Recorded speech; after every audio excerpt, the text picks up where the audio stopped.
Okay, so good day everyone. Today our report is all about revisiting Corazon Aquino's speech before the US Congress. Imagine living in a country where people are afraid to speak freely, where criticizing the government could put your life at risk. For more than 2 decades, many Filipinos lived under those conditions. But in 1986, something extraordinary happened. Millions of ordinary citizens, students, workers, families, priests, and even soldiers came together in the streets. They carried prayers, courage, and hope, but no weapons. Their goal was simple: to take back their democracy. At the center of this moment was a woman who never expected to become president, Corazon Aquino. Today, we are going to revisit her historic speech before the United States Congress, where she shared the story of how the Filipino people peacefully fought for their freedom. To understand the importance of Aquino's speech, we first need to look at what the Philippines was like before 1986. For over 20 years, the country was led by President Ferdinand Marcos. In 1972, he declared martial law, saying it was necessary to control violence and maintain order. However, martial law also meant that many democratic freedoms were limited. Some journalists were silenced, political opponents were arrested, and many citizens felt that their votes no longer mattered in government.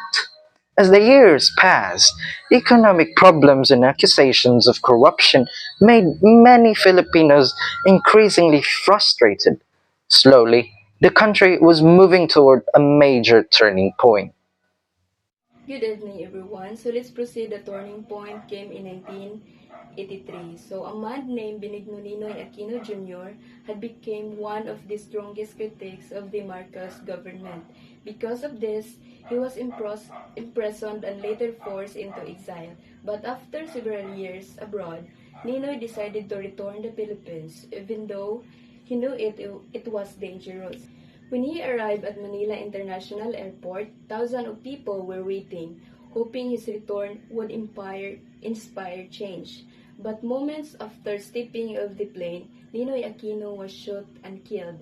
Then the entire nation was shocked. Instead of ending the opposition movement, his death awakened millions of Filipinos. Protest movements grew larger and people began demanding political change.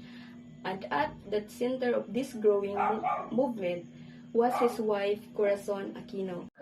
In 1986, President Marcos called for a snap election to prove that he still had the support of the Filipino people. Corazon Aquino ran as the main opposition candidate. However, after the election, many citizens believe the results have been manipulated. This led to one of the most remarkable events in modern history, the EDSA People Power Revolution. For 4 days, millions of Filipinos gathered along Epifanio de los Santos Avenue, or EDSA. Instead of weapons, they carried flowers, food for soldiers, and prayers. People stood together, civilians, priests, nuns, and even members of the military. And in the end, their peaceful protest worked. After becoming the president, President Aquino traveled to the United States and delivered an important speech before the US Congress. In the speech, she shared about the story of how Filipino people struggled to restore democracy. She talked about the courage of ordinary citizens who stood against dictatorship. She also honored the sacrifices that was made during the struggle, especially the sacrifice of her husband, Ninoy Aquino. At the same time, Aquino reassured that the international community that the Philippines was rebuilding its democratic institutions. Her message was clear. The Filipino people had fought for freedom. Now the country was ready to move forward and rebuild the country. Thank you. Several important ideas stood in Aquino's speech. First, she emphasized the value of democracy and freedom, reminding everyone that these rights must always be protected. Second, She highlighted the power of peaceful resistance. The People Power Revolution showed that unity and courage can bring change without violence. She also recognized the sacrifices made by many Filipinos, especially those who risked or gave their lives in the fight for democracy. Finally, Aquino spoke about the importance of unity and international cooperation, encouraging other nations to support in the Philippines as it rebuild its future. Corazon Aquino's speech before the U.S. Congress was more than just a political address.